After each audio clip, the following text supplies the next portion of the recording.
Welcome back to Radical Innovators, the podcast dedicated to sharing what the world's leading organizations are doing to create an incredible employee experience. Today, we're joined by a leader who embodies a people-first philosophy cultivated over 4 decades at one of the world's most recognizable brands, Allison Ausband, the EVP and Chief People Officer at Delta Airlines. Allison's journey is unique. She didn't come up through a traditional HR background. She started her career 40 years ago as a flight attendant and has worked her way to the C-suite, giving her a first-hand perspective on the frontline experience. Now she leads Delta's 100,000-strong workforce, driving the company's commitment to culture as its single greatest competitive advantage. In this episode, Allison shared the incredible insights into how this ethos is put into practice every day. It was an inspiring conversation, and I'm thrilled to share it with all of you. Let's dive in with Allison Ausband.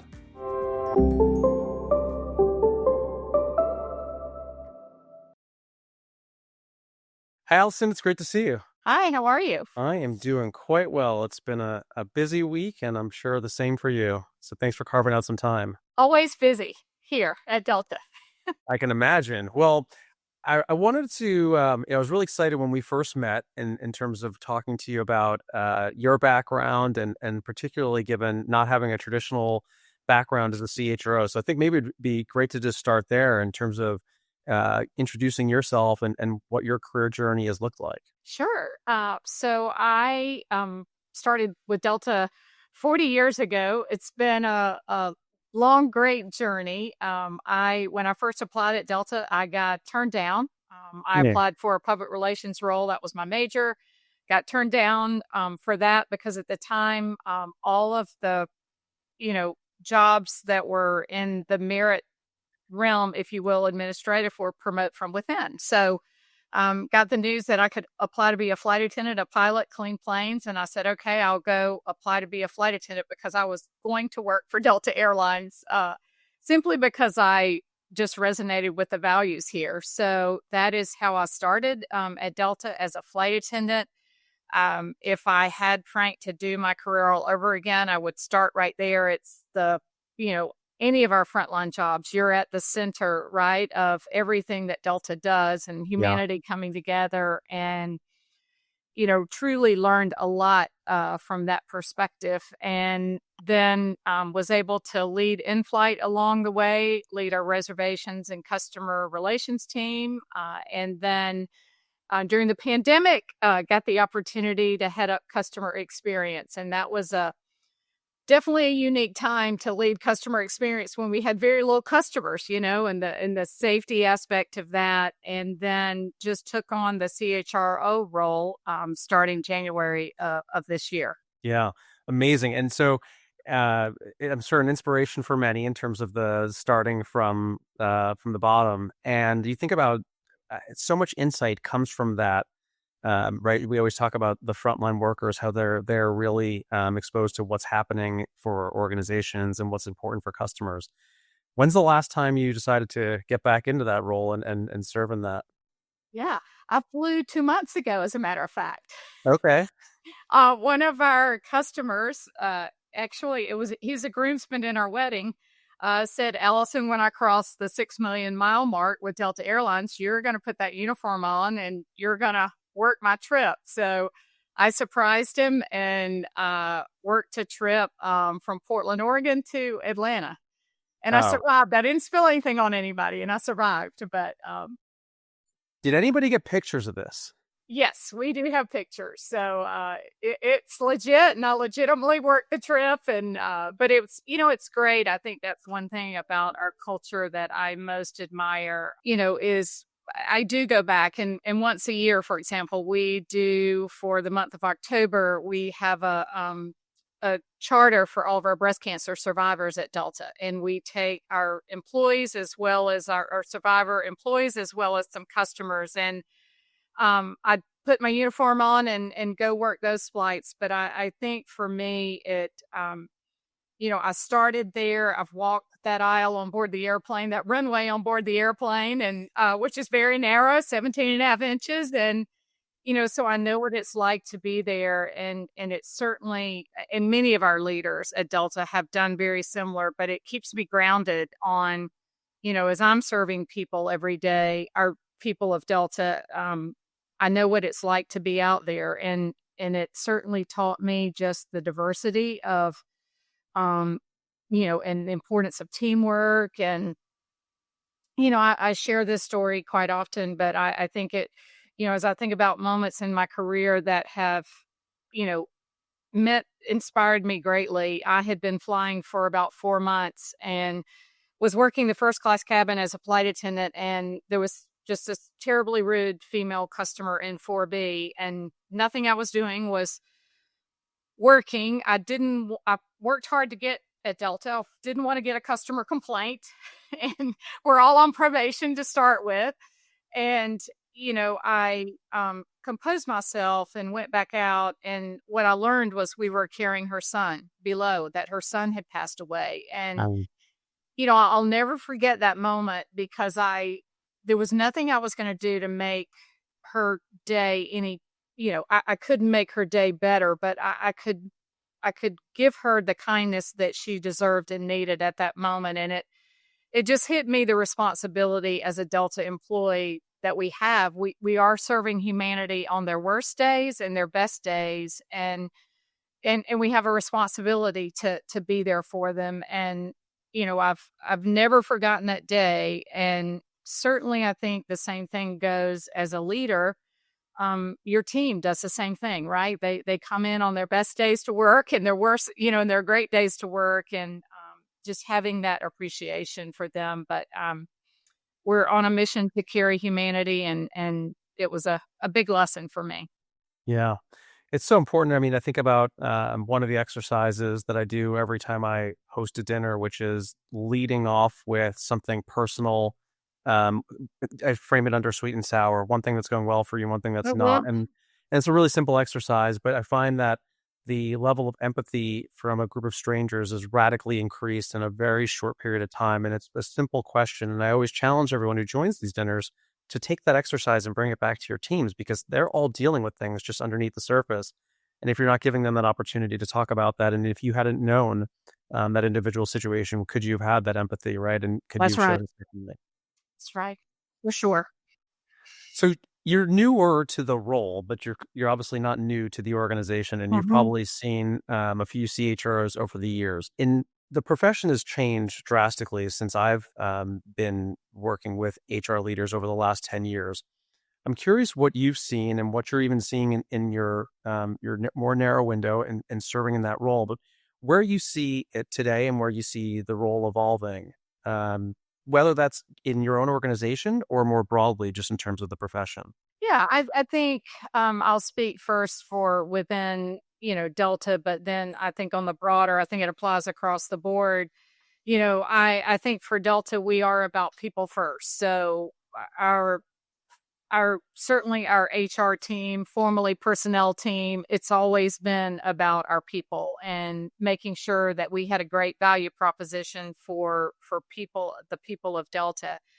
But I think certainly it's evolving right from this benefits administrator type role to really a strategic advisor for the enterprise. And I see tactical goals, if you will, of what would traditionally be HR to be more enterprise goals that the HR team is leading the company right to fulfill on a much more strategic level, I think, than we ever have. And I certainly think on the people front, with the introduction of AI and just new technology, how our people receive, how our people receive information is going to change dramatically over the next couple of years. And I think it's just a huge opportunity where we sit in the HR role to support all of our organizations in driving that adoption,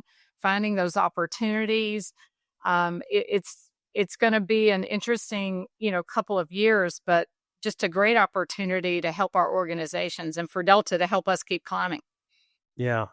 I love that. And I think about what you said earlier around the culture. The culture was something you knew you wanted to work for this organization. Delta's, I think, pretty well known for having that sort of a culture.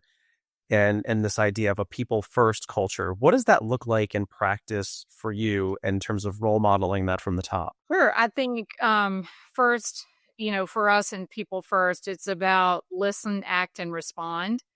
And, what our people do every day is hard. It's a complex business. You're loading an airplane and it's minus 30, or you're in, Phoenix with a heat of 110, and not always easy, right? What our people do, and they know better about their needs than we do, right? Because they're out there in it every day. So I think all of us, right, are about listening and responding. And so we do surveys.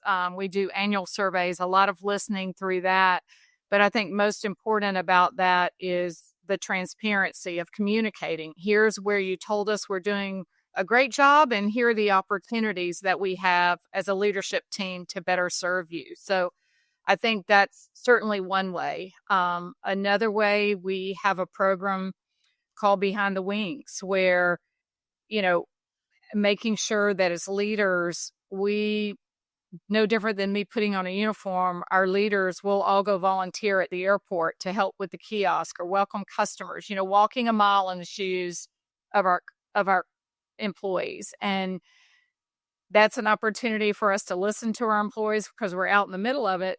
But at the same time, we can support them on their frustrations because we're out there feeling them when the kiosk can't read the passport reader or what have you. And, that's a big one. I would say People First culture also comes back through what we call the open door policy. And, I think we've had that from day one here at Delta. We've had 9 CEOs, and they've all led with that people first, and they've all had an open door policy. And which simply means, that even all the way up to Ed, he's our CEO, reads his email, his own email. He reads it, he responds, and our employees know they can go to Ed for anything.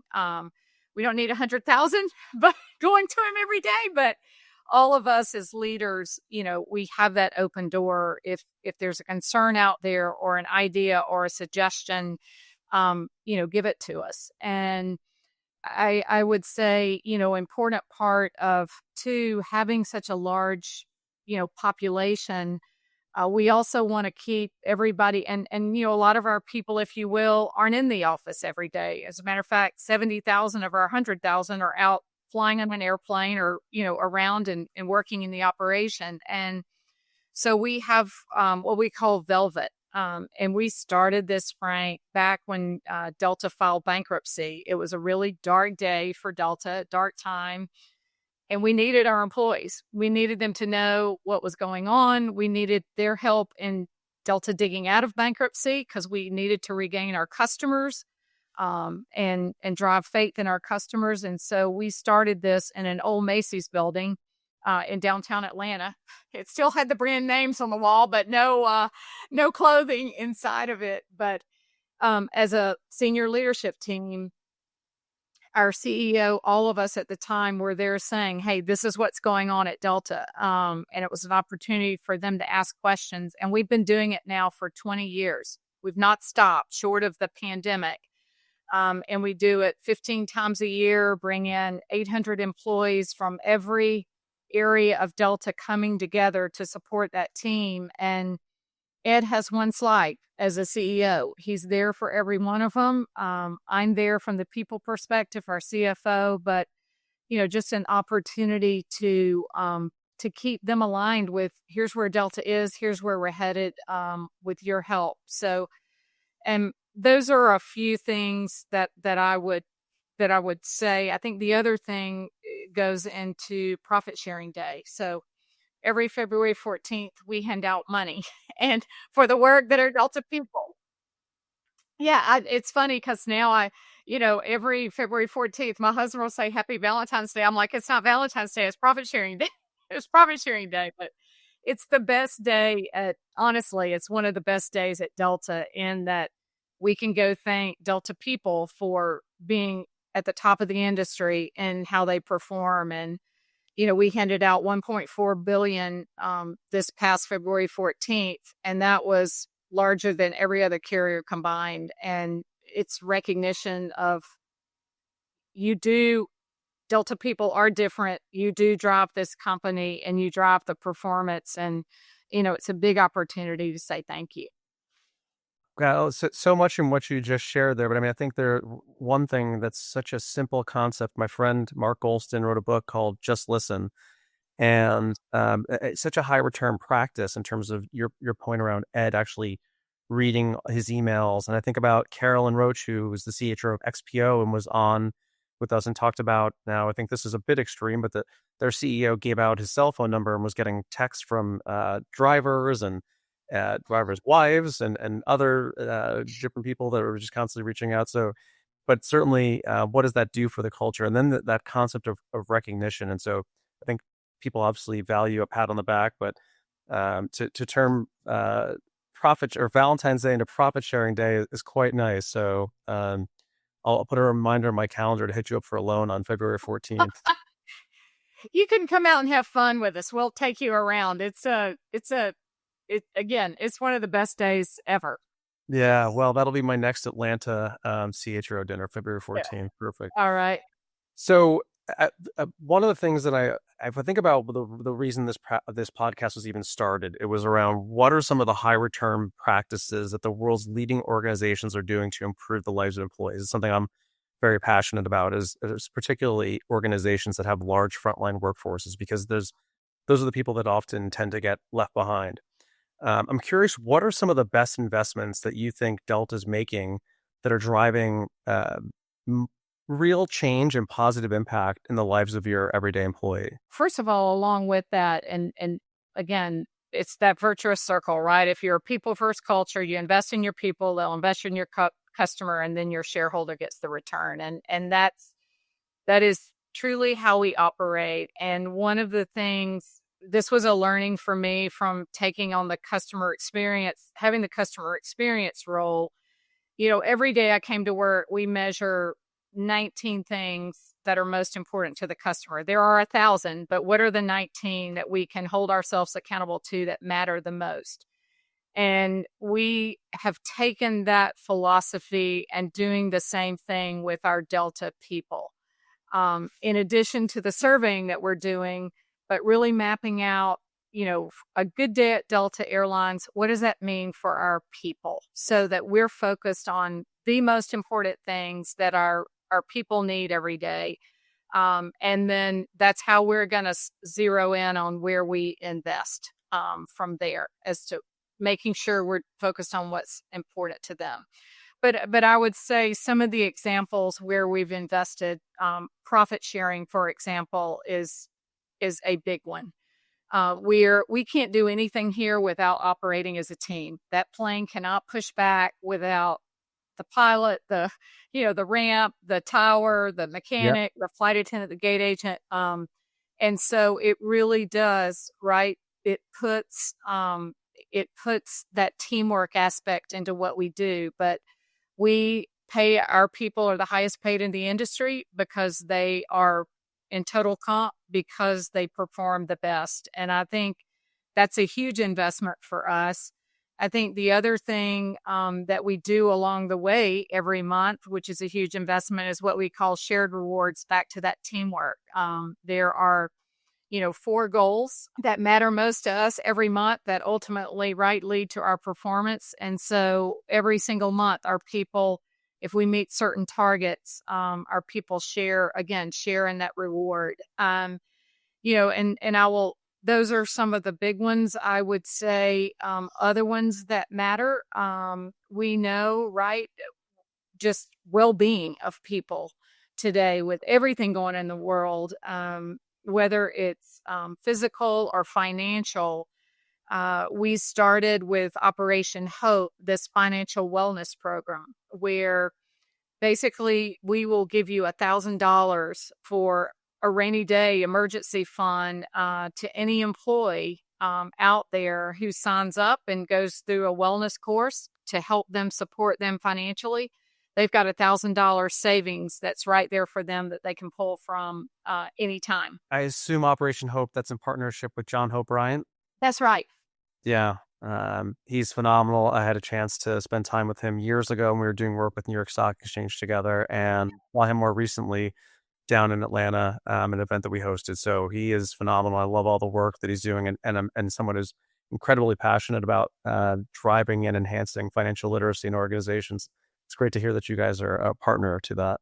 Yeah, we've had 44,000 individuals take advantage of it, and it helps them. It takes some stress off, and it's a big deal. And even to things, back, Frank, to that listening, you know, there are people in our population who struggle with infertility. And so back to that listening, and yes, that's a smaller subset of Delta, but we listen to that degree and invest there. We've got new Delta babies as a result of fertility, family planning that we put into place. So we like to add to the family. So, but That's it's an investment, but It's an one that we, investment, but yeah. I think all of these bespoke offerings make a big difference because, to your point, there's not a one size fits all, and there's not a blanket one perk or offer or benefit that you can offer that everybody's going to be excited about. And so there's people that are going through massively different situations, but some, given the demographics of the organization, the stuff you're doing with Operation Hope is a perfect example of something that the majority, I would imagine, you mentioned 44,000, I think was the number you said. Uh-huh. It's so much more than the $1,000. It's about that financial literacy that they are not getting from high school or even college if they That's went. right. I think about Delta runs such an impressive organization because you are always on, right? I mean, this is as someone who spends far too much time in airports, uh, and I Hopefully get on Delta. Hopefully on Delta. I'm a convenience guy, so while I do use Delta a lot, I can't say every flight. It's whatever gets me home fastest to my two young daughters. But it's just amazing to think about what you have to do to maintain culture because you've got a wildly ranging demographic of individuals. They're always going. Curious how you maintain that culture. And it would be really cool if you're still using that Macy's building. I assume you've moved on to a better location since coming out of bankruptcy, but what does that look like, and how do you do that, and how do you? I assume there's some bite-sized element to making people constantly feel part of the culture. But is there any one or two high return practices you point to? Well, I would say one is recognition. And I would say the other one is storytelling. At these velvet events, for example, we'll recognize individuals for their service anniversary. For example, we've had a flight attendant who crossed 65 years of service with Delta. And yes, and we will recognize them. We bring some of our more seasoned employees. We have what we call B-Day. So your birthday, when you first start Delta, day one, we want to welcome you with open arms, and we'll have our seasoned employees there, telling their story about the culture and what it means to be here. And, you know, that's important because that's our most prized possession are our people, and they do make a difference. That's what makes us different from every other airline, and the culture is something that we'll protect. And back to the storytelling, Frank, we've got individuals who are just doing amazing things out there. We had, for example, one of our airport team members in Birmingham was working baggage. She works baggage all the time. This customer was coming in, who's a regular there, said, he wasn't feeling good, needed a kidney transplant. Our team member that was there went home and asked her husband, "What do you think if I donate my kidney to a customer?" She donated her kidney to the customer so that the customer could live. And then when she was in surgery, found out she had a problem with her kidney, which actually saved her life. So it's, the ability to tell those stories about this is what that's not in a rule book anywhere. That's not an expectation, of a Delta employee, but they do it. We've got pilots and flight attendants, every day writing handwritten notes to customers. And, it's it's unique to who we are, but they are just living, breathing examples of the culture and our opportunity to share that. During the pandemic, we after the pandemic, we hired 50,000 new employees. So culture is so important to us. Being able to tell these stories and share it with them helps them really understand, what Delta's, all about. So I would say recognition and storytelling are two big opportunities for us.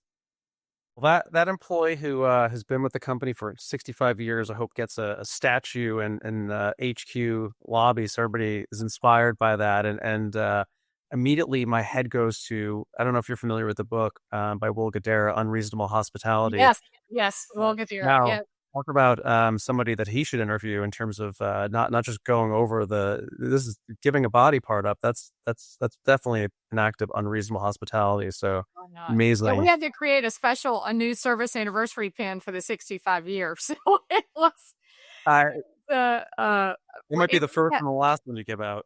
I know. And we've got family, I think this also speaks to the culture building too. I mean, we've got one family um in Salt Lake who 31 members of their family work for Delta. 31. So, Unbelievable.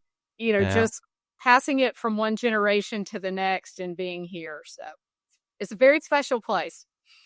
Well, I want to end on just a couple lighter sort of rapid fire questions. So, uh, where is the next place that you're flying to? That I am flying to personally, I'm going to Nashville on Sunday. Oh, okay. I mean, I figured it was going to be something coming up soon. Um, and beach vacation or ski vacation? Beach, beach, beach. Beach. Likewise. Um, can I use your name to get upgraded in the future? Use it and see if it works. I'm kidding. Hey, Allison, thank you so much for the time today. This has been phenomenal. I really appreciate you spending some time and sharing the insights that you've had from an incredibly impressive career, and look forward to all you're going to impart in Delta going forward. Well, thanks so much for having us, and we'll stay in touch. Thanks, Allison.